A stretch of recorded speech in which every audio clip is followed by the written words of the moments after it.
Hey guys, Brian here, and we have a Take Two quick review of Hollywood. It's on Netflix right now. Horrible name. We're going to get into that a little bit later. Listen, subscribe down below to our YouTube channel. This is new. It's improved. We've just relaunched it, and it is amazing. We're going to have a bunch of these quick reviews for you guys on top of what we also break down on our podcast. Hollywood I reviewed on episode 186. You can go back and check that out right now. Tony and I discuss it, and I know he's going to be checking out and finishing it up, and we'll probably chat about it again in the coming episodes that we release to your podcasting feeds all over. But for now, you've joined us on YouTube, and we love you for that. Don't forget to send us ratings, reviews, comment below, all of that good stuff. Follow us on the socials, 434-602-1931. Call or text our hotline right now. Follow the Facebook, the Instagram, and everything in between. All right, here we go. Hollywood. It's on Netflix. It's 7 episodes. What can I say about this show? I liked it. I enjoyed it. I liked watching it. At the end of the day, it was entertaining. At the end of the day, the story told kept my attention. I wanted to know what happened. I was invested in a lot of the characters. Were these characters good people? Majority? No. So was I rooting for them to succeed? Meh. Was it a black eye stain on what people view as old school Hollywood? Probably. But, like I said, I did enjoy it. I actually liked watching the series. Would I watch it again? Probably. The wife mentioned she was interested, and maybe we can sit down and rewatch. This is about making it in Hollywood. Okay, this takes place in the early to mid 1940s. This is your golden age of Hollywood. This is the glamour and glitz that everyone thinks of when you watch the Oscars and award shows and they do all the throwbacky, nostalgic stuff back to old-timey Hollywood.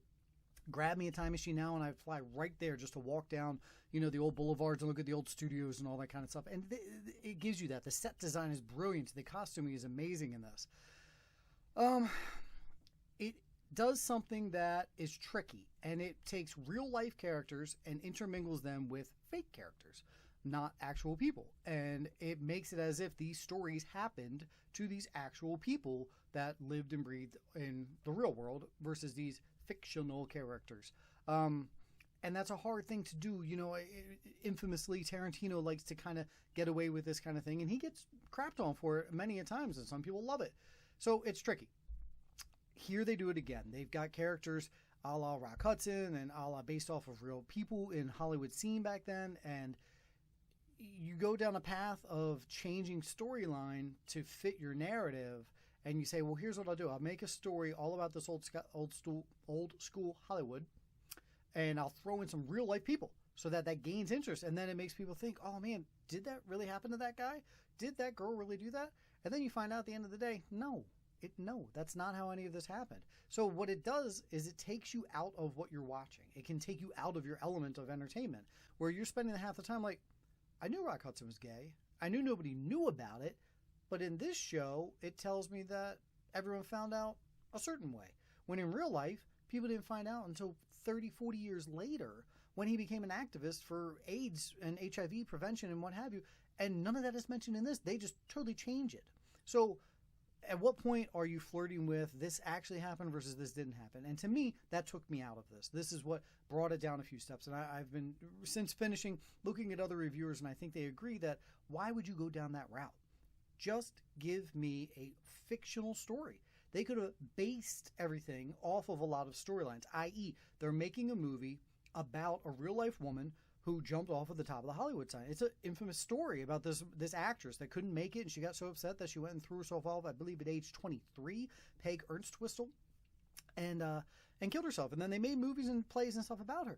That could still have been your crux. You made it about that, but you didn't do that. I'm ranting. These are supposed to be quick reviews, and it's not. Here's the deal. This cast list, loaded. Ensemble cast say that David Corenswet, Darren Criss, Laura Harrier, phenomenal. Keep watching her career. I know it's crazy to think that she just turned 30 because she seems and looks so much younger than that, but she's got some big things coming. Dylan McDermott, Amir Sorvino's in here, Maud Apatow, Patti LuPone, and then Jim Parsons. I've got to eat some crow. In the trailer, when he shows up in the trailer and he drops an F-bomb, I was like, ugh, that didn't sound right. Like coming out, it's like seeing a priest say a bad word. You know what I mean? Something weird. It just didn't. But he sells this role. He does a great job. So congrats to Parsons on expanding my mind on how much of an actor he truly is and how much range he really has. All the acting across the board is great. It's all solid. The set pieces are nice. The thought process in this filmmaking that they're doing, where they are trying to get a film made, these people are trying to become actors. How do you become an actor? Sleep around. Just hook up with whoever you want. Boy, girl, both at the same time. We don't care. This is how you become a Hollywood starlet. I don't know if that's something I want to root for, you know? Someone who actually has tried to make it in that industry sees, well, all these people just had to sleep with somebody. That's all you got to do. And especially in today's era, today we're just past the Me Too movement, and we're just past all of these people going for all their nonsense. This is the show you put out. Hey, back in the 40s, that's how you made it, man. Even if you're a dude, like this is more about the actors than the actresses in this. Samara Weaving does a great job. Her and Laura Harris, they have a competition. Neither of them do that to get ahead. They actually use their acting abilities, so maybe there's a side story there they're trying to sell you. But my review of Hollywood on Netflix right now is that it's fun, it's good, it's entertaining. Do your best not to sit there and think, did that happen in real life? Wait, was that in real life? Was this based off of this? I don't think so. Because if you do that, you'll be like me, and then you'll just be taken out of the film. You'll be taken out of the storyline they're trying to sell you on. All right, rambling has gone on way too long. I did enjoy it. Go check it out. Hollywood on Netflix. Netflix, if you're listening, change the title of this. It shouldn't have been called Hollywood. Dreamland is what it should have been called. If anyone's seen the show, you'll know why I say that. Anyone that's going to go watch that, I think you might agree with me afterwards. A different title for this would have been even better. Either way, it's sold. Either way, I give it a positive review. I did like it. Hit us up on the comment section. Hit us up on the socials. I kind of want to hear from you guys on this. Am I way off here? Did you guys just simply enjoy this? Or am I closer to spot on where this was just garbage? I liked it. It wasn't garbage. I'd like to see more from this. I know Ryan Murphy, his creativity, that's not a word. His creative endeavors have been scrutinized. And I think this one won't be missed either with the scrutiny. Some people will love, some people will hate. I enjoyed it. Hollywood's on Netflix. Go check it out right now. Don't forget to subscribe down below. Check out our podcast each and every week. Take Two Podcasts. My name is Brian. Have a good one.